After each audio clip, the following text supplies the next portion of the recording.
Hello everyone, hope you all are doing well. So now we will start our new topic, that is laws of motion. We are having three laws of motion. First, before that we will study about that which one motion come first, the universal law of gravitation come first or the Newton law of motion. So the answer is that the Newton law of gravitation comes first, that comes in 1666, and Newton law of motion comes in 1686. Let's move to the three laws of motion, but in this one we will just talk about the first law of motion. First law of motion, there are three laws of motion, but we will talk about first law of motion.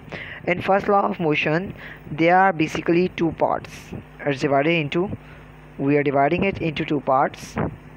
हम इसको दो parts में divide कर लेते हैं, जिसके अंदर पहला पॉइंट जो है वो कह रहा है कि a body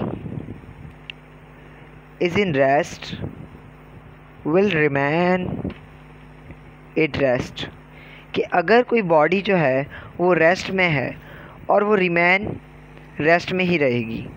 पहला पार्ट इसका ये हो गया. सेकंड पॉइंट ये कह रहा है कि a body is moving with uniform velocity.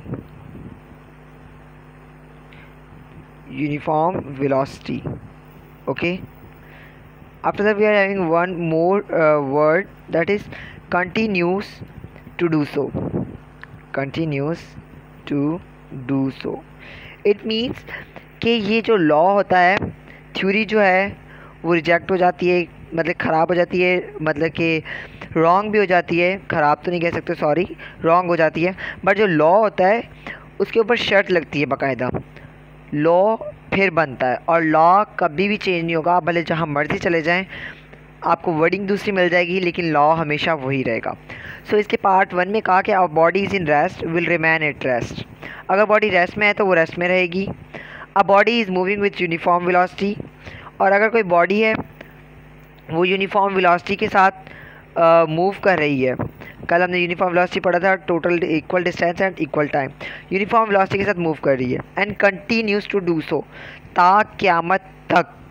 अगर कोई बॉडी रेस्ट में है तो रेस्ट में रहेगी, और कोई मूव कर रही है तो मूविंग में रहेगी. ता क़यामत तक ये लॉ नहीं टूट सकता. ये दो पार्ट्स जो इसके हैं. अ बॉडी, ये आप याद कर लेंगे, फर्स्ट लॉ ऑफ मोशन है, अ body is in rest will remain at rest. A body is moving with uniform velocity and continues to do so is called first law of motion. अब इस first law of motion में हमारे पास दो चीज़ें हैं. एक है हमारे पास एक्सेलरेशन. इसके अंदर हमारे पास एक्सेलरेशन क्या हो जाएगी, ज़ीरो. एक्सेलरेशन क्या हो जाएगी हमारे पास, ज़ीरो. और इसके अंदर भी हमारे पास क्या हो जाएगा कि एक्सेलरेशन हमारे पास ज़ीरो हो जाएगी, क्योंकि हमारे पास नेट फोर्स जो होगी वो जब ज़ीरो है तो हमारे पास एक्सेलरेशन भी क्या हो जाएगी, ज़ीरो. तो इन दोनों में हमारे पास एक्सेलरेशन हुआ zero. Okay, after that move to their examples. Let take some examples. Like here is number one example we are taking. Number one example, like a book is lying on a table. अगर book table पे पड़ी है और पड़ी रहेगी, मतलब कि कोई उठाए ना या कुछ भी ना हो, तो वो रेस्ट में है और रेस्ट में ही रहेगी. ठीक है, तो ये क्या हो गया, रेस्ट का हो गया. Book is lying on a table. एक बुक अगर पड़ी है रेस्ट में है तो वो रेस्ट में ही रहेगी, तब तक हम उसके साथ उसे उठाए ना या उसे पढ़े ना या कहीं और ना रखें. Like buildings will remain in rest till that we cannot do anything. ना उसे तोड़े ना या कुछ ना करें. Like there are more examples like trees, mountains, like that. After that, taking an example of examples, we are taking an example of our body is moving. Like अगर कोई बॉडी मूव कर रही है तो वो ता क़यामत तक मूव करती रहेगी. इसकी मैं आप लोगों को तीन एग्जांपल्स ऐसी दूंगा कि ता क़यामत तक वो एग्जांपल्स आपके पास perfect examples of a body is moving with uniform velocity की रहेंगी. आप उसे चेंज भी नहीं कर सकते. सो फर्स्ट एग्जांपल है हमारे पास, the earth revolves around the sun. ता क़यामत तक अर्थ जो है सन के इर्द गिर्द घूमता रहेगा। हो गई, अ body is moving in uniform velocity example. Second example, the moon is moving around the earth. Third example, the electron is moving around the nucleus. ये 3 परफेक्ट एग्जाम्पल्स हैं जो ता क़यामत तक हमारे पास रहेंगी। A body is moving with uniform velocity.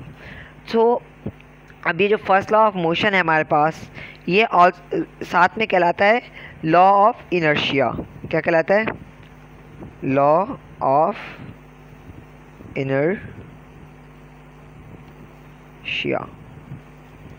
Law of inertia. अब लॉ ऑफ इनर्शिया में हमारे पास क्या होता है कि लॉ ऑफ इनर्शिया, इसको नाम इसलिए दिया गया क्योंकि the law of inertia is the property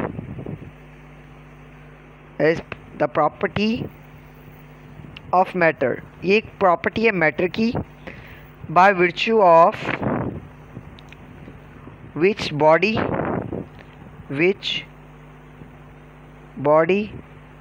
is in state of rest or in motion, or you can also say uniform velocity, or in uniform velocity. It's called law, that's why it's called the law of inertia, because these properties and the first law of motion properties both are similar. So first law of motion is also called law of inertia. Second thing I want to describe here, that in this one the force is qualitative, means force didn't have a quantity, we have a quality of force कि अगर rest में है तो rest में रहेगी, अगर uniform velocity में है तो यूनिफॉर्म वेलोसिटी में मूव करती रहेगी। तो वो हमारे पास एज एक क्वालिटी है, and this quality can be measure. अगर क्वालिटी आ गया तो लाजमी कि it can be measure. Quantity होता so it can be measure. Force दो टाइप के, qualitative and quantitative. Qualitative means can't be measured. These are feelings, or that we have a definition in English, and quantitative that we can measure or we can count. After that, we have to prove also the formula that how force is qualitative. So F is equal to ma. अब देखिए मास हमारे पास जो मर्ज़ी हो, मास हम वैसे same रख देते हैं। मास आप जो मर्ज़ी, मतलब कि कोई भी आप नंबर्स या वैल्यू रख सकते हैं। अब एक्सेलरेशन हमारे पास जब है ही ज़ीरो, मैंने ऊपर कहा कि एक्सेलरेशन हमारे पास ज़ीरो है, तो आप मास के किसी भी नंबर को ज़ीरो से मल्टीप्लाई करवाएंगे या तो आपके पास आंसर ज़ीरो ही आएगा। So that's why force is a qualitative. In this one it can't be measured because force is equal to 0. Hope you understand today's lecture that we have discussed about the first law of motion. Another law, second law of motion and third law of motion we will further discuss in our next lectures. So I hope you understand this lecture today. Thank you so much for listening.